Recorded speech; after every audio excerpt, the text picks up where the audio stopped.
What is up, everyone? Welcome into ADC Sports Dallas Primetime. We've got a lot to discuss tonight regarding the Dallas Cowboys. We'll get into some Micah Parsons conversations. Actually, that's what we will be doing tonight.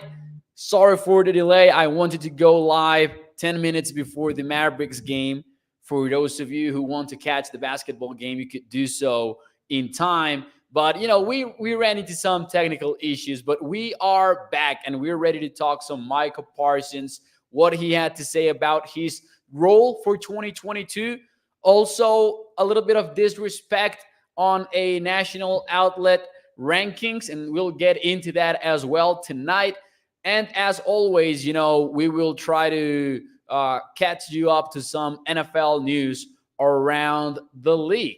What is up, everyone? Do me a favor, hit the like button, share the stream. As always, if you're watching on Facebook, YouTube, or Twitter, let your friends know about ADC Sports Dallas Primetime. Welcome into the show. Now that more of us are here, let's get ready to start this show officially. Before we do that, let me shout out some people here in the show. Stephen White, Chuck over at Facebook. What is up, Trey Manning? What is up, Gregory, Professor O, Jason Renfro as well.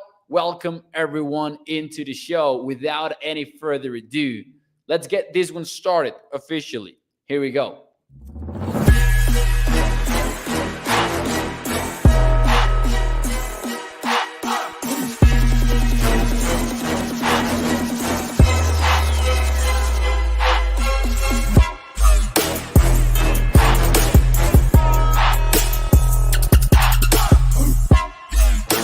What is up, everyone? Welcome into ADC Sports Dallas Primetime. I'm Mauricio Rodríguez. As always, streaming with you live every Sunday through Thursday night here on Dallas On Demand Sports Talk Network, with a lot more content coming your way throughout the entire offseason. Make sure that you check out adcsports.com/Dallas for more Cowboys content and, of course, for more Mavericks content. And if you're a Mavericks fan, you are likely excited about the game starting in a little bit, even though the Cowboys are down 0-3.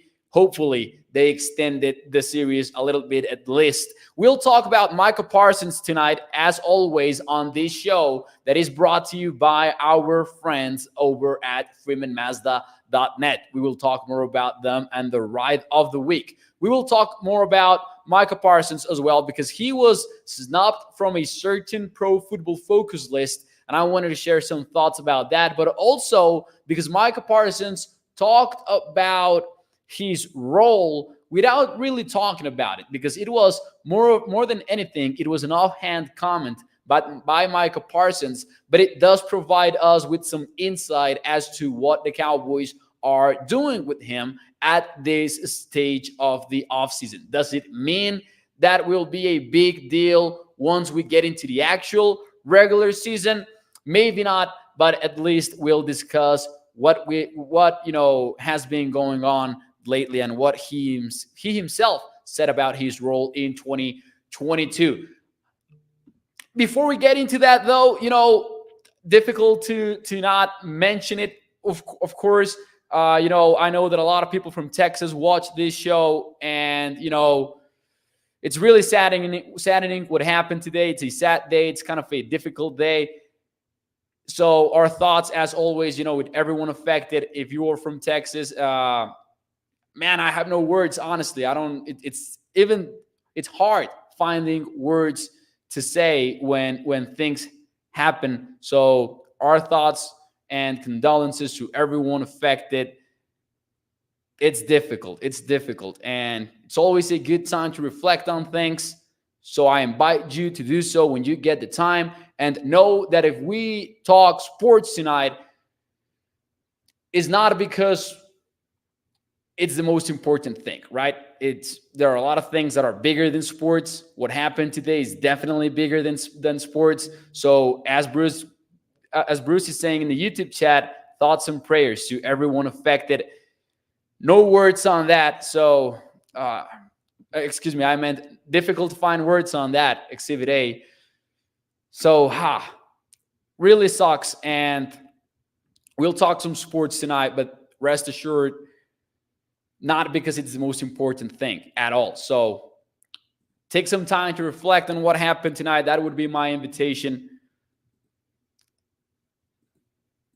Damn, it's hard. It's hard. But anyways, welcome into the show, everyone. We'll focus on sports. Do not worry. If we can at least be a distraction for some of you guys, then we'll do that for you to have a not necessarily a better day, but sometimes distractions are needed in that front. As Toxic Tom is saying, 2 days before summer break, 2 days, really difficult stuff. And I add myself into those comments that are saying, rest in peace to everyone affected, says Tommy915, to your thoughts, to your prayers. Really difficult stuff. Steve Kerr had some thoughts to share before the game tonight, the coach for the Golden State Warriors. Worth the watch. Anyways, welcome into the ADC Sports Dallas Primetime Show. Let's talk about Dallas Cowboys football for a while tonight.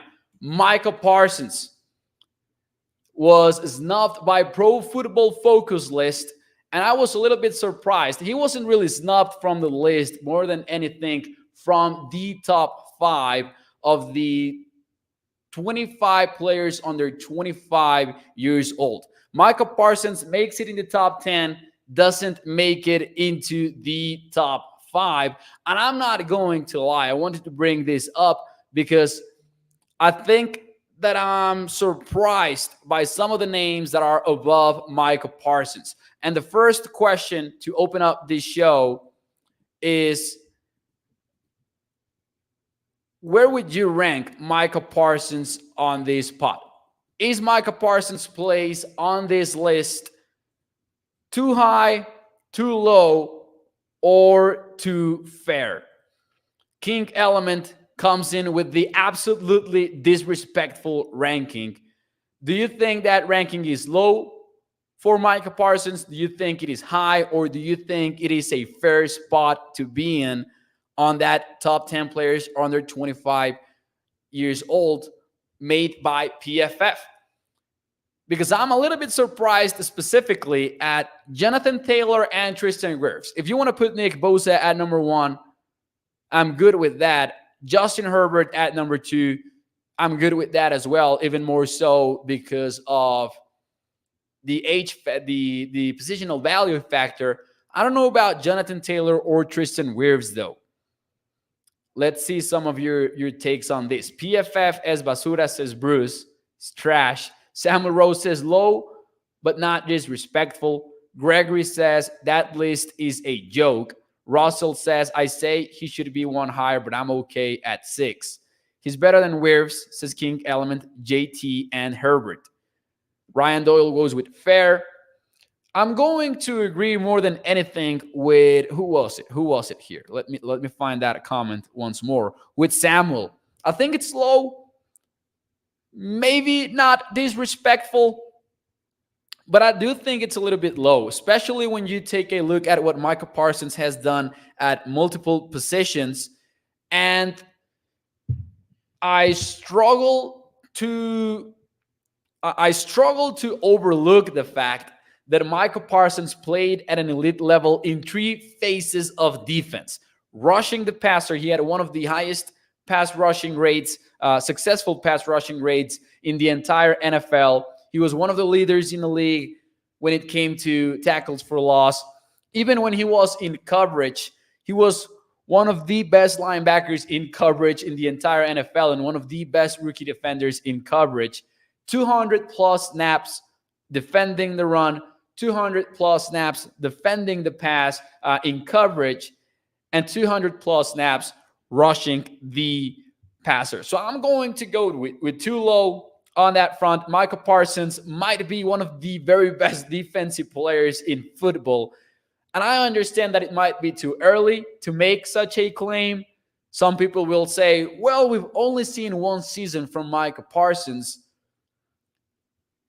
But I have no reasons to believe that will not continue being the case. for Parsons at this stage of his career. So I'm going to go with too low. I agree with people that say maybe it's not that disrespectful, especially because offensive linemen like Tristan Wirfs on that spot at number 4, Tristan Wirfs, the tackle for the Tampa Bay Bucks. Offensive linemen, a lot of the time, get disrespected. Jonathan Taylor, you might argue that the positional value is not enough for him to be ranked in the top 3, but you know that he was in contention for Offensive Player of the Year, so it's not like it's an outrageous take to put him at number 2. Tristan Wirfs at number 4 makes sense. Justin Herbert and Nick Bosa as well. So maybe I'm more upset at Micah being ranked below Wirfs and Taylor. Jeffrey Simmons at number 8. I like AJ Terrell at number 9, by the way. I do like that. AJ Terrell, underrated cornerback maybe at this stage of his career. They also ranked him, says Professor O, and I didn't know this, 6th at linebacker alone. And it seems to me that when you read the explanation for PFF on that front, they want to see more from Micah Parsons as an off-ball linebacker with the Cowboys to grade him a little bit better. And it's kind of ironic because maybe you want to see more of him as an off-the-ball linebacker, and yet when he did play off the ball, he kind of excelled at it too. And that's why he had that grade versus the run. That's why he did so much damage in coverage. So kind of a surprise to me that he's ranked that low. But speaking of his specific role for the 2022 NFL season, Micah Parsons addressed this without it being his intent. Micah Parsons was asked about Sam Williams by Clarence Hill from the Fort Worth Star-Telegram. And without noticing, Micah Parsons lifted the curtain a little bit to offer us some insight as to how he is preparing for next season and what position he is working on at this stage of the offseason now. Keep in mind, it is way too early. It might not mean a lot. And actually, that's the next question for you guys. But Micah Parsons, according to Clarence Hill, and I will quote Clarence Hill here, he said, referring to Micah, he has not seen much of Sam Williams because they play different positions.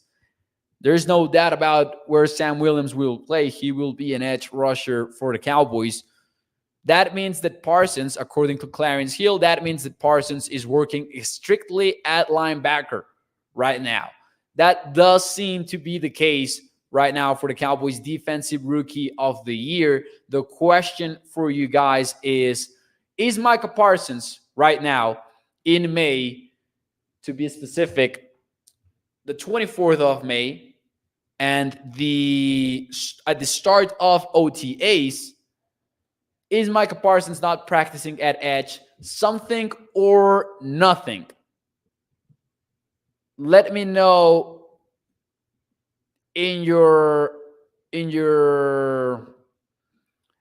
the comments at YouTube or at Facebook, what do you think? Is it something or nothing? While you give me your answers, and before I give you mine, let me talk to you about the ride of the week from FreemanMazda.net, because it is the CX-5, but hear me out, it is the select package from FreemanMazda.net. Make sure you check it out on the website. It starts at $29,125. The new 2022 Mazda CX-5 comes with an all-wheel drive feature, adaptive cruise control, the Wi-Fi hotspot, which is unbelievably useful, Apple CarPlay / Android Auto as well on the CX-5, plus lane keeping assist. You can check this out and much more over at FreemanMazda.net, a family-owned business for over 65 years. So you get A-plus customer service plus a wide range of new 2022 Mazda vehicles. Once more, that is FreemanMazda.net. Professor O was talking about something snap related, I believe. Let me see if I can find it. They gave him a ton of praise, but said the rest were off the ball, and he spent 40% as an edge rusher, says Professor O. I believe he's referring to the PFF article. He said that he DM'd me the text. Parsons lineup as an edge rusher, 40.6% is a PFF quote as a rookie, and that's where he did the bulk of his damage. He was good as a true linebacker, but his ability to play two different roles made him special and provided a hybrid ability. So, they actually kind of take a little bit away from him thanks to his versatility. And I understand that maybe they want to focus on one particular aspect of his game when it comes to the final grade that they give him. But with Micah, you're kind of talking about the exception on that front because you need to evaluate that versatility. And it might not factor into a final grade for PFF, but that's one of the aspects where maybe the game goes beyond the numbers, right? Because I understand PFF's goal of narrowing things down to just the one number, and it's fair that if they will list him as a linebacker, they will not add that extra value as an edge rusher. But if we're evaluating the player, then that's gotta count. It's a cool process for PFF, and I'm not against it. But that's where the disagreements will come from with the rankings. The fact that maybe they will not award him as many points because he plays 40% of the time as the edge rusher, while we will do so. I love this comment by Professor O, by the way. Ryan Knoll is the Mazda CX-5 of football players. What I will do right now is shoot an email to freemanmazda.net to ask them to consider making Ryan Knoll the face of the CX-5 and many more Freeman Mazda vehicles. So I love that comment by Professor O. And I know that Toxic Tom is always rooting for Ryan Knoll, and he has become this kind of cult followed player on the ADC Sports Dallas community. Anyways, that's what Micah had to say. Is it something or nothing that he's working exclusively with the linebackers at this point? Let's see some of your answers here. Gregory goes with nothing. Tommy915 goes with nothing. He will play both spots like last year. Toxic Tom says very much something. Professor O says it is something. I will say that to me, it is nothing. And if it is, might be a very small deal for Micah Parsons. This might be the optimist in me. But the fact that Micah is focusing on linebacker work at this stage of the season might not mean that much, in my opinion, because number one, it is way too early. There's not a lot of live contact involved. And maybe with Micah, where he can extract the most value when practicing as an edge rusher, that might come later when live contact is introduced into these practices. And if you're the Cowboys, and again, it's a very specific situation for Dallas because you've got a true hybrid that we have not seen across the NFL in basically a very long time. Maybe you want to manage his practice time very specifically. And maybe I'm being an optimist, but I just do not see a scenario in which the Cowboys stop using Micah as an edge rusher as well. I think that, as Tommy said in the YouTube chat, it will come a point in which Micah will be playing the two spots that he played in 2021. And I'm not worried about him playing specifically or practicing at a particular position specifically at this point of the offseason. We're still on OTAs. If the time comes in training camp where he is practicing only on one spot, then I will be worried, and then I will say maybe it is something. But at this stage, I'm good. I'm good with Micah working specifically with the linebackers. The Reaper says Micah isn't worried about defensive end. That's why he knows he's an old pro there. But he needs help with coverage and knowledge and see if when the play starts. And I agree with that as well. That's actually a very good point from the Reaper. linebacker is a position in which maybe Micah still needs to absorb more and more knowledge, because pass rushing is, at the end of the day, more straightforward. And I'm not, I don't want to say, I don't want to sound like I'm knocking edge rushers in the NFL, because it's also a very insanely technical position in which there's an ongoing chess battle with the opposing tackle when you're, of course, rushing from the edge. But it is true. There's a lot more to digest at linebacker, especially if Micah at some point is asked to communicate with the defense. Because last year, for example, Jaron Kears ended up being that guy with the green dot that communicated with the defense. But you're always one injury away to be looking for a replacement. So Micah also maybe kind of digesting the defense from that particular standpoint, I would assume. Thomas says it's the beginning of OTAs, guys. Let's not read too much into it. It's still interesting to see that that's where he's focusing his efforts at this stage of the offseason. Before we get out of here, a little bit of an NFL update. The scouting combine was allegedly moving around after this year. So the idea for the NFL is to make it sort of an NFL draft tour that they've been doing for the last few years, in which it's not for the one city like it was for the combine at some point in New York. After that, they've been moving it around. We've had the NFL draft in Dallas, in Nashville, in Philadelphia, in Cleveland, not in that order. I'm just saying the cities as I remember them. And the NFL wants to do something similar with the scouting combine. And that caused an outrage across the NFL community, because the people that get to go to the combine like how sacred it is, in the sense of how the entire NFL community is in one city and everyone can share secrets.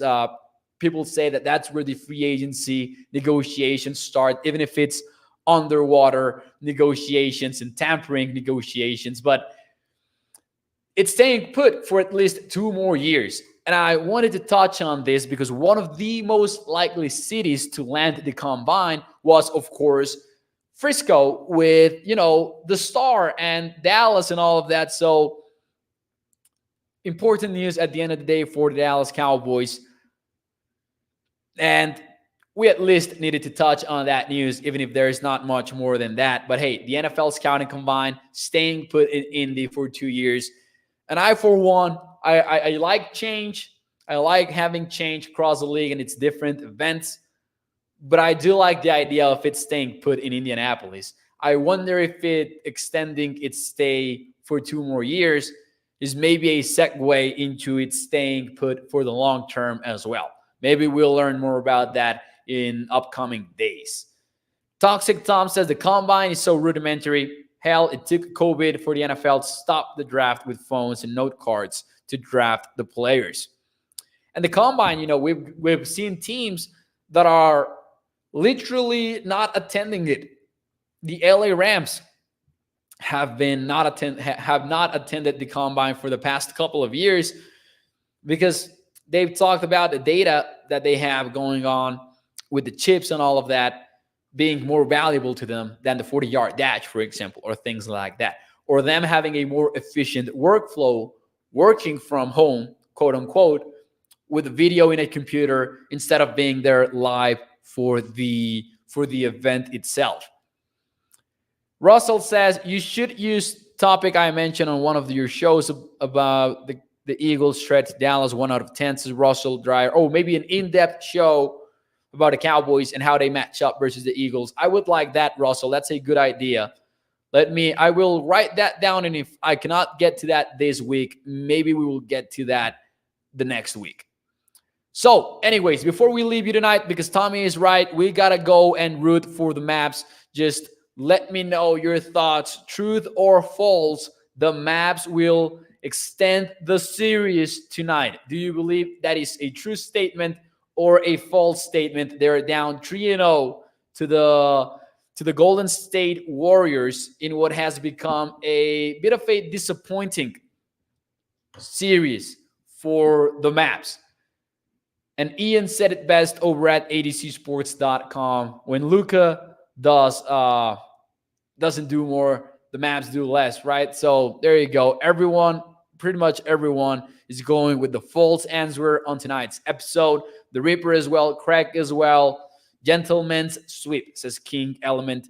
Gregory coming in with the optimism. I will also go with the true. How about Toxic Tom? Drinking that optimistic news. I like it. Tommy as well. So yeah, let's go root for the Mavs. Hopefully we get to game 5 of the series. And hey, how about an amazing comeback? One for the books. Maybe the Mavericks pull off a little bit of history on these conference finals. Sounds like a long shot, but you never know. Anyways, everyone, sorry if the show was a little bit, and I don't even know if it was messy, but if it was messy, difficult to concentrate when the events that took place today take place. So like I said at the beginning of the show, take some time to reflect, take some time to hear maybe thoughts on what can be done. And, just think about it. Take some time to reflect. Everyone, make sure you hit the like button. Share the stream if you're watching on Facebook, YouTube, or Twitter. Let your friends know about ADC Sports Dallas Primetime. As always, brought to you by our friends over at freemanmazda.net. I will see you guys tomorrow night, 8 p.m. Central. Thank you guys. Enjoy the game.